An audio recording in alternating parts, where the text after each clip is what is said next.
हम मीनू झा उपस्थित छी जितिया व्रत से जुड़ल किछु जानकारी लऽ कऽ जे अपने लोकनिसँ साझा करै छी। जे व्रत करब जितियाके तिनका लेल ई विशेष जानकारी अछि, हुनका सबके जरूरी छनि ई जानकारी प्राप्त केनाइ। ताहि दुआरे अपने लोकनिसँ साझा करै छी एहि वीडियोके माध्यमसँ। आ सभगोटेके मैथिली गीतमाला चैनलपरमे हार्दिक स्वागत अछि। खूब नीकसँ जितियाके व्रत सम्पन्न हुए तकर मंगल कामना अछि। सभक बाल बच्चा दीर्घायु रहथि।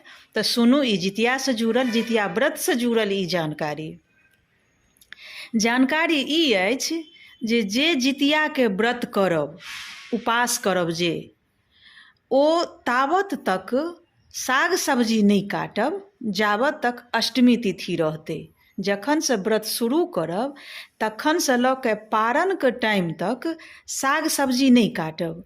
ई बात सब हम जे पारण दिनका कथा अछि ओहियोमे ई बात सब देने छी, लेकिन हम सोचलहुँ कि जे छोट छिन दू शब्द अहाँ सबके साझा कऽ दी। ई जानकारी जे छोट छिन रहतै तऽ जल्दी भेट जायत आ अपने सबके सुविधा रहत बुझैके लेल जे व्रत जाबत तक केने रहब ताहि बीचमे की करी या की नहीं करब। तऽ हमर आग्रह बुझब, निवेदन बुझब जे ताबत तक साग सब्जी नहीं काटब, ताबत तक चाकू नहीं काटब, चाहे ओ पूजा पर अगर बैसल रही तऽ प्रसाद कटैके नौबत किया नहि रहत, लेकिन खुदसँ नहीं काटब। परिवारमे जे केओ सदस्य हेतथि हुनकर मददसँ जे किछु भी ओतऽ अहाँ सबके चाही कटै खोटैके लेल, चाहे पूजा लग हुए या घरमे खाना पीना बनबै कालमे हुए, तऽ ओहि दिन परिवारमे केओ सम्हारि लेती जे व्रत नहीं केने रहती से।